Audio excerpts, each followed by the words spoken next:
میں نے اپنے پڑوسی کے گھر میں اس طرح کی زرا دیکھی. دیکھو کیسے مکاری کر رہا تھا, کیسے مکاری. اس کو کہتے ہیں مولوی صاحب دھوکہ دینا. کہتے ہیں کہ یک تو ستو لیا جاتا رہا, ستوا لیا رہا ستوا, اور ایک تو دال چاول لیا رہا. سفر میں دونوں جاتے پہلے یہ کل لے کے چلت رہے. اب تو جگہ جگہ ہوٹل, پہلے کہاں چلا جاؤ 10 کو چلا جاؤ, کچھ ملتے نہیں رہا. اب دونوں ملے ایک جگہ پیڑ کے نیچے. کہاں جاتے ہو؟ فلاں جگہ جا رہے ہیں. اچھا وہی طرف ہم جا کے کھائے پیے کچھ لیے ہو؟ ہاں میرے پاس ستو ہے. اب ستو کا کیا مطلب ہے؟ پانی ڈالو اور نمک ڈالو, تھوڑا سا گھول لو, جلدی سے کھا لو, اپنے سفر پہ روانہ ہو جاؤ. اور دال چاول تو برابر پڑتا نا. لکڑی لاؤ, پھر وہ کا جو ہے مرچا دیر تک پکاؤ. اب وہ دلیا چولا جگہ پاس رہا, بڑا چالاک رہا, بدماش رہا. کہا تو بھاؤ ہمارے پاس تو دال چاول ہے, تمہارے پاس ستو ہے. ستو تب لتو تب گھوری ہو تب کھائی ہو تب جائی ہو. کلمہ کر رہا اس کو. اور کھچڑی پکائی کھائی. چل میرے بھائی, ہاں سمجھ میں آئے گا وہ کہاں. اب ستو کے بارے میں کیا بولا؟ ستو کھینچت ہے. ستو تب لتو تب گھوری ہو تب کھائی ہو تب جائی ہو.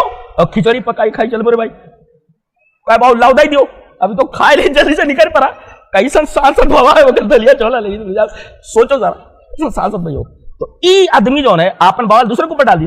کہا ہے کہ میں نے وہ زرا نے پڑوسی کے گھر میں دیکھا ہوا ہے. اب وہ مل گئی زرا. اب یہ جو تھا توما ابن عبیرق جو زرا دے سے انکار کر دے رہا, نبی کریم صلی اللہ علیہ وسلم کے پاس اپنی قوم کو لے کر آ گیا. کہا اس نے میری بےعزتی کی. اس نے زید بن سمین نے گھر پر ہمارے آدمی لے آؤ, ہم نے زرا لی ہی نہیں دیا, آدمی لے کر آیا کیسے میرے گھر کو چیک کرنے کے لیے. نبی کریم صلی اللہ علیہ وسلم نے اس کو بہت ڈانٹا. دیکھو اس سے یہ پتا چلا کہ نبی کو غیب کا علم نہیں ہوتا. نبی کو غیب کا علم نہیں ہوتا. اگر نبی کو غیب کا علم نہ ہوتا تو اس کو کیوں ڈانٹتے؟ آپ کو معلوم لحمت طائفۃ منہم من یضلک, آپ کو گمراہ کہہ دیتے, یارین موڑ دیتے, غلط فیصلہ دے دیتے. آپ الضلال فی العمل, گمراہ کر دیتے, آپ کو غلط فیصلہ آپ دے دیتے تھے. یہ ہوا. ایک حدیث سنا دیتے ہیں, بہت پیاری حدیث اس طرح. وَعَنْ أُمِّ عَطِيَّةَ الْأَنصَارِيَّةِ رضی اللہ تعالی عنہا قالت دخل رسول اللہ صلی اللہ علیہ وسلم علی عائشہ فقال هل عندکم شیء, هل عندکم شیء. یہ علم غیب والا بولتا ہے کیا؟ کچھ ہے گھر میں؟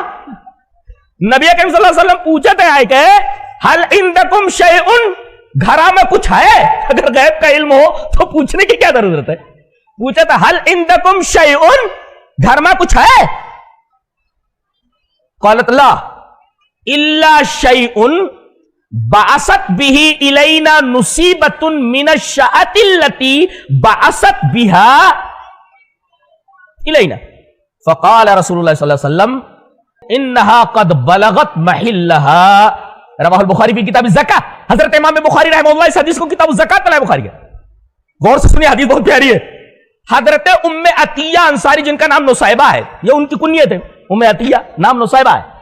نصیبہ لڑکیوں کا نام رکھو, نصیبہ بہت اچھا نام ہے. لڑکیوں کا نام نصیبہ, لڑکوں کا نام عشانہ, یہ سب جدید نام ہے. سمعت ابا عشانۃ المعافری یقال, ایک راوی ہیں یہ جی. تو نصیبہ جو تھیں ان کے پاس رسول اللہ صلی اللہ علیہ وسلم نے صدقے کی ایک بکری بھیجی. رسول نے کہا کہ یہ جو چھگڑیا ہے بکری, یہ کہا صدقہ جو ہے ہم دے چھگڑی دے دیں. اب ام عطیہ نے جو رسول اللہ صلی اللہ علیہ وسلم بھیجے رہے صدقہ, وہ کا تحفہ میں نبی کیا بھیج دی. یہ ام عطیہ. تو جب نبی کریم صلی اللہ علیہ وسلم پوچھیں کہ گھر میں کچھ ہے, حل عندکم شیء, کہا تھی کہ وہ جو زکات وہ صدقہ کے جو بکری بھیجے رہے ہو ام عطیہ وہ بھیج دی نا. کہا تو ٹھیک تو ہے.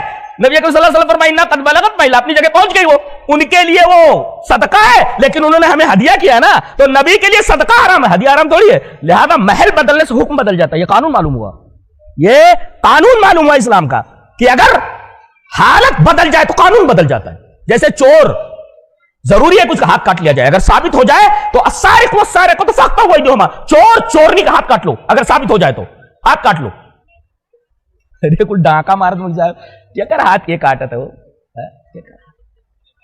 ہاں پورے ملک کے ایسی تیسی کر کے رکھا ہوا ہے بٹورت. تو کیا کاٹ رہے ہیں؟ ہاں قانون چور چورنی کا ہاتھ کاٹ لو. ایک صاحب کے پاس لایا گیا، کہا یہ چورائی سے چوری، کہا ہاتھ کاٹ دو. کہے پوچھ تو لو کہے چورائے رہا. کہے لاک کہ میں نے چوری جناب اس وجہ سے کی ہے کہ کئی دن سے میں بھوکا تھا، میں مر جاتا بھوک سے، لہذا میں نے چوری کی. کہا کہ ہاتھ نہیں کاٹا جائے گا. اس نے اضطرار کی حالت میں چوری کی. دیکھو حالت بدلنے سے حکم بدل گیا، قانون بدل گیا. حالت بدلنے سے قانون بدل جاتا ہے. اسلام کے قانون میں سے لچک ہے. تو اب نبی کریم صلی اللہ علیہ وسلم نے جو بکری صدقے میں دیا تھا ام عطیہ کو، ام عطیہ نے نبی کریم صلی اللہ علیہ وسلم کے گھر پہ بطور تحفہ بھیج دیا. تو نبی نے فرمایا انہا بلغت محلہ، اپنی جگہ پہنچ گئی ہے. دے اس کے لیے صدقہ اور میرے لیے تحفہ. نبی صدقہ نہیں کھاتا، نبی کے خاندان کے اوپر صدقہ حرام ہے. کہے کیوں نبی کے اوپر صدقہ کیوں حرام ہے؟ اس لیے کہ کوئی کہہ سکتا ہے کہ یہ نبی، اس نے جو یہ نبوت کا دعویٰ کیا ہے شاید مقصد پیسہ بٹورنا ہو، لہذا آپ کے اوپر بھی صدقہ حرام کر دیا گیا اور آپ کے خاندان کے اوپر بھی صدقہ حرام کر دیا گیا، تاکہ کوئی انگلی نہ اٹھا سکے کہ نبی نے جو نبوت کا دعویٰ کیا ہوا ہے اس کے پیچھے مقصود تحصیل مال ہے، حصول مال.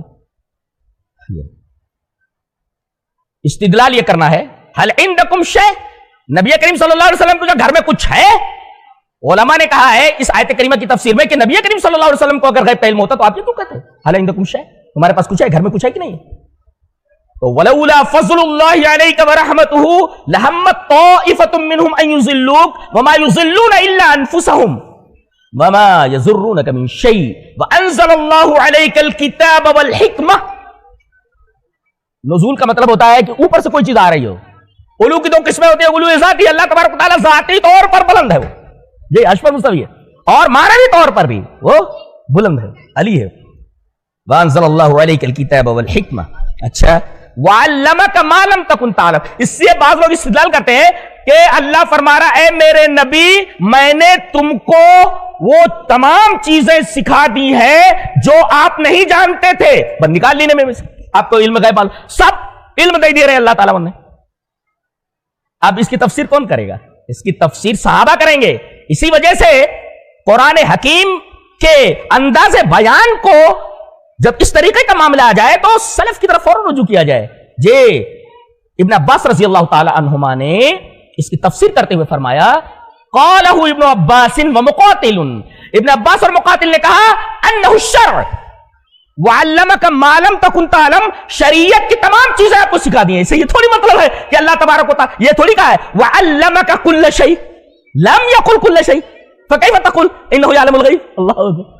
تو وعلمک ما لم تکن تعلم یعنی شریعت کی تمام چیزیں آپ کو بتا دی ہے تاکہ آپ کو جو شریعت دی گئی ہے وہ پوری دے کر کے آپ عہدہ برا ہو جائیے، نہ کہ آپ کو پورے غیب کا علم آپ کو دے دیا گیا تھا. تو وعلمک ما لم تکن تعلم سے جو لوگ استدلال کرتے ہیں کہ آپ کو غیب کا علم دے دیا گیا تھا، یہ تفسیر بالکل غلط ہے. اس لیے کہ ابن عباس رضی اللہ تعالیٰ عنہ نے ان کا یہ قول زاد المسیر فی علم تفسیر کے اندر نقل کیا گیا قال ابن عباس، ابن عباس رضی اللہ تعالیٰ عنہ انما الشرع، شریعت ہے. تو ایک مقام تو یہ ہے آپ کا. اور سب سے بڑا فضل فضل اللہ، سب سے بڑا فضل اعظم فضل اللہ علی العباد یتفضل به العباد هو العلم. علم سے بڑی فضیلت اور کوئی نہیں ہو سکتی جسے اللہ تبارک و تعالیٰ اپنے بندوں کو دیتا ہے. اس سے بڑی نعمت کوئی نہیں اور اس سے بڑی فضیلت کوئی نہیں. وعلمک ما وکان فضل اللہ علیک عظیما، اللہ تبارک و تعالیٰ نے آپ پر بڑا فضل عطا فرمایا، عظیم فضل ہے. چلیے نبی کریم صلی اللہ علیہ وسلم کی فضیلت پر دو حدیث اور لے لیں. وعن ابی ہریرہ رضی اللہ تعالیٰ عنہ قال قال رسول اللہ صلی اللہ علیہ وسلم انا سید ولد آدم واول من تنشق عنه الارض واول الشافع واول مشفع رواه ابو داؤد فی کتاب السنہ. حضرت امام ابی داؤد رحمہ اللہ اس حدیث کو ایسے کتاب السنہ کے اندر راوی حضرت ابو ہریرہ ہے. حضرت ابو ہریرہ رضی اللہ تعالیٰ عنہ فرماتے ہیں کہ نبی اکرم صلی اللہ علیہ وسلم فرمایا میں تمام اولاد آدم کا سردار ہوں گا قیامت کے دن، اور سب سے پہلے میری قبر پھٹے گی، میں سب سے پہلے اپنی قبر سے نکلوں گا اور اول شافعین، سب سے پہلے میں سفارش کرنے والا ہوں گا اور سب سے پہلے میری سفارش قبول کی جائے گی. یہ لے. چلیے ایک دوسری حدیث لے لیں. واری زہری جی سمع جبیر بن مطعم عن ابیہ ان نبی صلی اللہ علیہ وسلم قال انا محمد وانا احمد وانا الماحي الذي يمحى بي الكفر وانا الحاشر الذي يحشر الناس على عقبي وانا العاقب والعاقب الذي ليس بعده نبي. رواه مسلم فی کتاب الفضائل. امام مسلم رحمہ اللہ اس حدیث کو ایسے کتاب الفضائل کے اندر لائے. تو نبی کریم صلی اللہ علیہ وسلم نے ارشاد فرمایا میرا ایک نام محمد ہے اور میرا ایک نام احمد ہے اور میری ایک صفت ماہی ہے جس کے ذریعے کفر مٹا دیا جاتا ہے اور اسی طریقے سے میں حاشر ہوں، جمع کرنے والا. اس لیے کہ سب سے پہلے جب میں اٹھوں گا تو میرے بعد ہی سب اٹھنے والے نا، تو میرے ایڑیوں کے بلائیں وہی میرے ایڑیوں کے پیچھے آئیں گے، میرے پیچھے آئیں گے.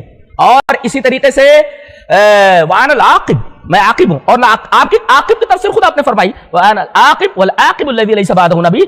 نبی کریم صلی اللہ علیہ وسلم نے فرمایا میں عاقب ہوں اور عاقب ہوتا ہے جس کے بعد کوئی نبی نہیں ہوتا. تو بہت ہی بہترین عنوان تھا یہ. اور چلو بھائی ٹھیک ہے انشاءاللہ ٹائم کم ہے لیکن کچھ باتیں آپ کے سامنے آ گئی. اللہ ہمیں نیک عمل اور اچھی سمجھ کی توفیق عطا فرمائے. وآخر دعوانا الحمدللہ رب العالمین.